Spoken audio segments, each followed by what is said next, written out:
তার সঙ্গে কথা বলবো যে আপনি একেবারে একটা চূড়ান্ত সিদ্ধান্ত নেবেন, কেন এরকম একটা কঠিন সিদ্ধান্ত আপনাকে নিতে হলো? নিতে বাধ্য হলাম, কারণ আর পথ নাই। এই একমাত্র পথ, যেটা হয়তো পথই পথ দেখাবে। আমরা অনেক আলোচনা হলো, অনেক আন্দোলন করলাম, এসএসসি অভিযানও করেছি, আশা পেয়েছি।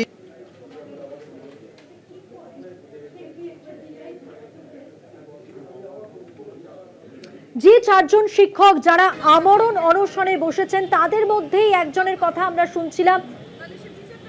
কিভাবে পাবো তাহলে? একমাত্র পথ আছে, যেটা হলো এই নিয়োগকারী সংস্থার কাছে যা তথ্য আছে সেটা সকলের সামনে নিয়ে আসা। আর এটা নিয়ে আসা যাবে তখনই যখন আমরা তাকে বলতে পারবো বা ধরতে পারবো। আপনার পিছনে একটা প্ল্যাকার্ড, সেখানে লেখা হয়েছে দয়া করে মঞ্চটাকে কেউ রাজনৈতিক রং লাগাবেন না।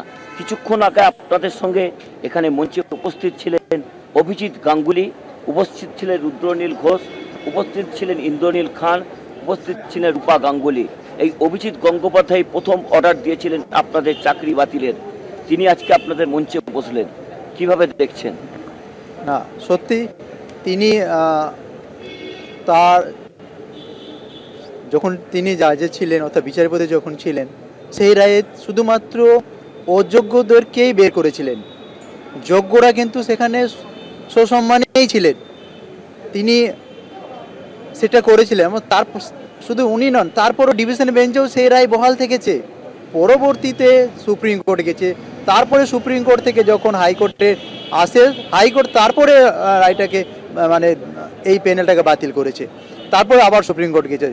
কিন্তু এটা পুরোটাই একটা কি বলতে গেলে, অভিজিৎ গাঙ্গুলি যে রায়টা ছিল আমরা সবাই হয়তো অনেকেই সেটা মাথা পেতে মেনেও নিয়েছিল। অনেকে চাকরি থেকে বরখাস্ত নোটিশও করা হয়েছিল সেটা, এবং আমাদের সরকারের দ্বারা যে এসএসসি সংস্থা রয়েছে সেই 70 রুলস প্রয়োগ করে তাদেরকে ছাঁটাইও করা হয়েছিল, তাদের বেতনও বন্ধ হয়েছিল, এবং সেটা শুধুমাত্র অযোগ্যদেরই হয়েছিল।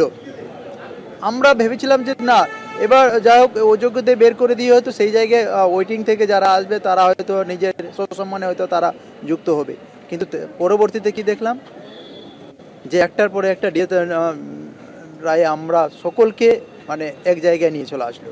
আপনাকে আর একটা প্রশ্ন জিজ্ঞেস করি, এটি লিস্টের বাইরে, মানে আপনাদের যে প্যানেল ছিল, প্যানেল এক্সপায়ার করার পর সোমা দাস ক্যান্সার আক্রান্ত, তাকে চাকরি দিয়েছেন অভিজিৎ গাঙ্গুলি, সেখানে 186 জনের খোঁজ পাওয়া গেছে যারা এই মরণ ক্যান্সারে আক্রান্ত, তাদের চাকরিরও কি দাবি করছেন এই মঞ্চে বসে?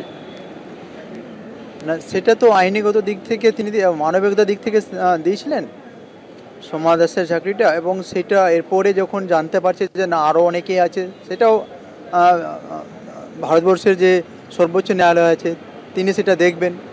তাদের কাছে যদি সেটা আপিল করা হয় আমরা তাদের সাথে আছি, দেখা যায় কী হয়।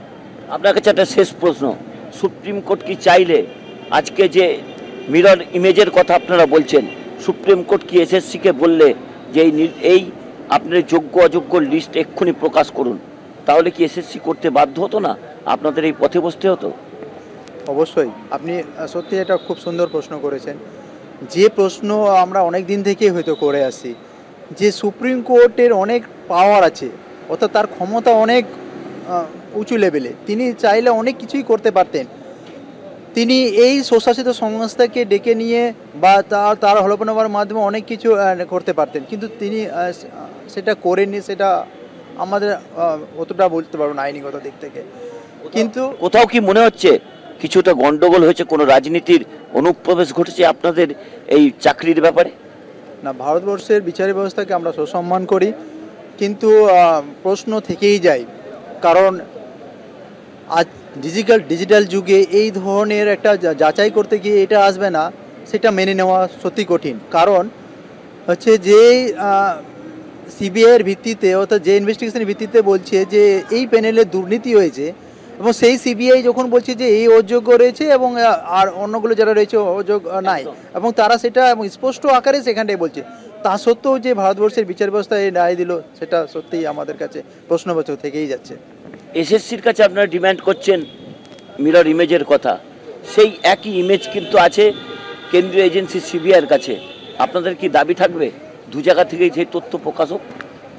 না, অবশ্যই আমরা সর্বপ্রথম আমরা যার কাছে যে আমাদের নিয়োগকারী সংস্থা তার কাছে আমরা আবেদন করছি, কারণ তিনি এই পুরো পরীক্ষা পরিচালনা করেছে, তিনি রেজাল্ট পাবলিশ করেছে, তিনি রিকমেন্ড এসেছে, অর্থাৎ ওনার কাছেই সমস্ত তথ্য আছে, ওনাকেই আমরা প্রেসার ক্রিয়েট করছি। উনি যে কারণ আমাদের অভিভাবক, আমাদের ছোট্ট একটা দাবি আছে, এই মিরর ইমেজগুলো যদি প্রকাশ করেন তাহলে আমরা সেটা দেখে আমরা সবাই জানতে পারবো। শেষ প্রশ্ন, সেটা হচ্ছে এই যে আপনি ব্যানারটা লাগিয়েছেন, সেখানেতে বিজেপির নেতারা এসেছিল, এটাকে কিভাবে দেখছেন? না, এটা কি আপনাদের মাধ্যমে আমরা এটাও বলতে চাইছি যে আমরা আপনি পিছনেও আমাদের সমস্ত প্লে কার্ডে লেখাও আছে যে যে কোনো সাধারণ এবং যে কোনো শ্রেণীর মানুষ সুবুদ্ধি সম্পন্ন তারা দলমত নির্বিশেষে সকলেই আমাদের কাছে আসতে পারে এবং আমরা তাদেরকে আহ্বানও করেছি, কারণ এই আন্দোলন প্রত্যেকেই যদি আসে, কারণ আপনারা হয়তো আপনাদের দেখবেন যে আমরা অনেকে বিভিন্ন রাজনৈতিক দল বলছে যে আমরা তাদের পাশে আছি, ও বলছে আমরা তাদের পাশে আছি, কিন্তু